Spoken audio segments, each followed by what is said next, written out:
जय श्री राम। सत्संगी भाइयों और बहनों, नित्य ज्योतिष और वास्तुशास्त्र की नई जानकारी देने के प्रयास में पिछले सप्ताह हमने 9 ग्रहों के शुभ प्रभाव को बिना रत्न या यंत्र धारण किए बगैर अपने नित्य जीवन में थोड़ी आदतें जोड़कर हम किस प्रकार शुभ प्रभाव को बढ़ा सकते हैं उसी विषय की जानकारी देने का प्रयास किया।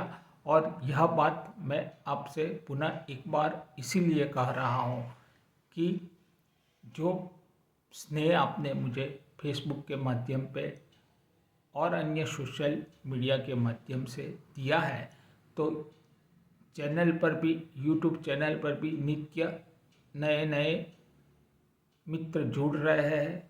जो मित्र कदाचित पहली बार मेरा यह मुझे सुन रहे हैं या मेरा वीडियो देख रहे हैं, उन लोगों को थोड़ा ज्ञात हो, इसीलिए मैंने यह बात बताई है। बात करते हैं आज रत्न थेरापी के विषय में। यहाँ पर आवश्यक सूचना इतनी ही देना चाहता हूँ कि कहीं से पढ़ा है, कहीं सुना है या कहीं पर देखा है, ऐसा कई व्यक्ति, जातक या जातिका ऐसे भी होते हैं, बिना अपने चित्त परिचित या विश्वासु ज्योतिषी मित्र की सलाह मशवरा या परामर्श किए बगैर ही खुद ही तय करके कोई भी रत्न धारण कर लेते हैं। तो ऐसी स्थिति में कई बार देखा गया है कि रत्न धारण करने के बाद व्यक्ति की परेशानी बढ़ भी जाती है और लाभ की जगह पर हानि भी होती है। कहने का तात्पर्य यहाँ पर सिर्फ इतना ही है, कोई भी जातक हो या जातिका हो, अपने चित्त परिचित ज्योतिषी या कर्मकांडी के से सलाह परामर्श करके किए बगैर अगर रत्न धारण करते हैं तो हानि होने की पूरी संभावना रहती है। तो इस स्थिति से बचने के लिए रत्न थेरापी गलत नहीं है।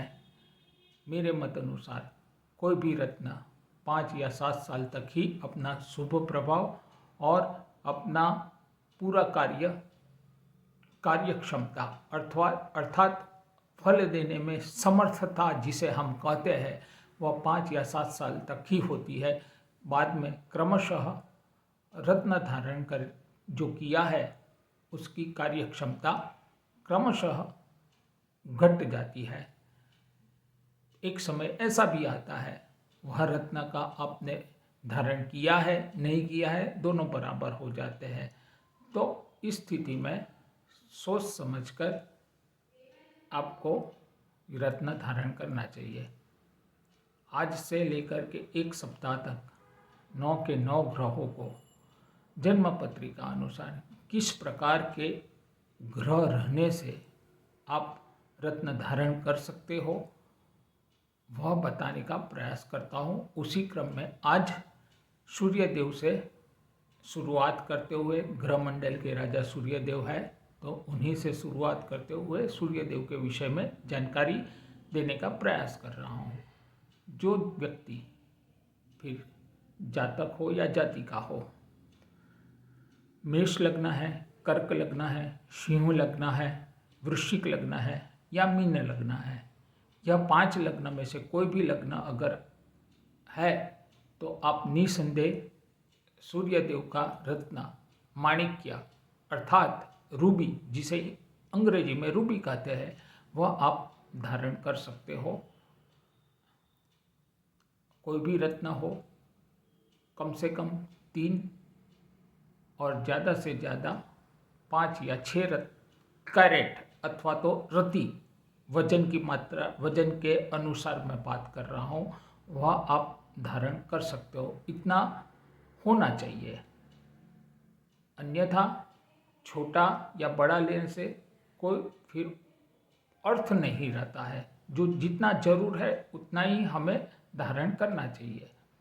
साथ ही साथ सूर्य देव जन्म पत्रिका में अगर अष्टमेष्ठ होकर भाग्य भुवन में बैठे हैं, ऐसे व्यक्ति को निसंदेह कोई भी लग्न हो, वैसे मकर लग्न ही होगा, पर मकर लग्न में अष्टमेश होकर के अगर सूर्यदेव भाग्य भुवन में बैठे हैं, ऐसे जातक को सूर्यदेव का रत्न निसंदेह लाभ प्रदान रहता है। साथ ही साथ लग्न में सूर्यदेव है और साथ में राहु या केतु महाराज है, ऐसी स्थिति में भी व्यक्ति को सूर्यदेव का लग्न चाहे कोई भी हो, पर ऐसी स्थिति में भी सूर्यदेव का रत्न ऐसे जातक को निसंदेह लाभ प्रदान करता है।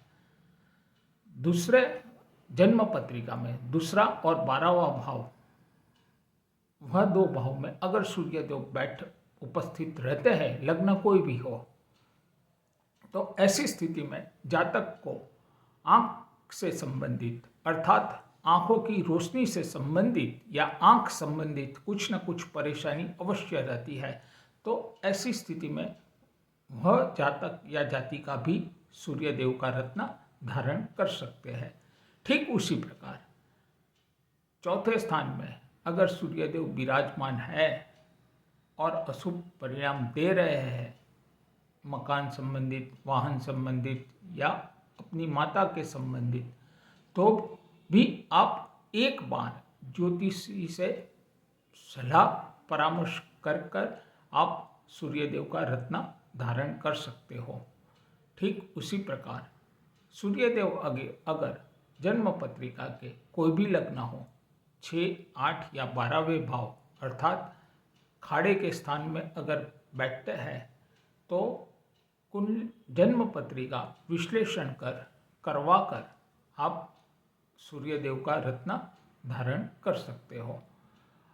और एक यहाँ विचारणीय तथ्य यह भी है, लग्नेश कोई भी रत्न हो, लग्नेश, पंचमेश या भाग्येश, यह तीन में से जो कोई ग्रह के देव जन्म पत्रिका में निर्बल होकर बैठे हैं, उसी का रत्न धारण करना चाहिए।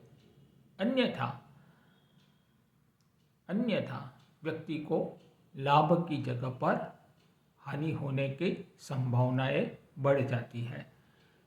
मुख्य रूप से किसी की अगर 1 तारीख है, जन्म तारीख 1 है, 19 है, 28 है, कहने का तात्पर्य जन्म दिन का मूल अंक 1 हो रहा है, ऐसे जातक भी सूर्यदेव का रत्न सूर्यदेव की अंगुली अर्थात अपने दाहिने हाथ की तीसरी अंगुली पर धारण रविवार के दिन अपने चित्त परिचित ज्योतिषी या कर्मकांडी के पास सूर्यदेव के संपूर्ण मंत्रोच्चार पूजन और शास्त्रोक्त विधि विधान अनुसार रत्न अगर धारण करते हैं, तो निसंदेह सूर्यदेव के शुभ प्रभाव को हम बढ़ा सकते हैं, जिससे व्यक्ति के आत्मविश्वास में बढ़ोतरी होती है, मान सम्मान बढ़ता है, उसका कहीं पर भी जाता है उसका प्रभाव बढ़ता है, और सूर्यदेव से संबंधित जो जन्म पत्रिका में जो बाबतें सूर्यदेव से संबंधित रहती है, वह सारी समस्याओं में यह रत्न निसंदेह लाभ प्रदान करते हैं। पर कहने का तात्पर्य पुनः एक बार कहता हूँ, सिर्फ रत्न धारण करने मात्र से व्यक्ति को कोई भी देव या कोई भी ग्रह संपूर्ण परिणाम शुभ ही मिलेंगे, ऐसा सोचना बिल्कुल गलत है। धन्यवाद। जय सिया राम। अगले दिन चंद्रदेव का रत्न व्यक्ति किस जन्म पत्रिका में किसे पहनना चाहिए, उसी विषय में जानकारी लेकर के आपके सामने उपस्थित रहने का प्रयास करूंगा। जय सिया राम।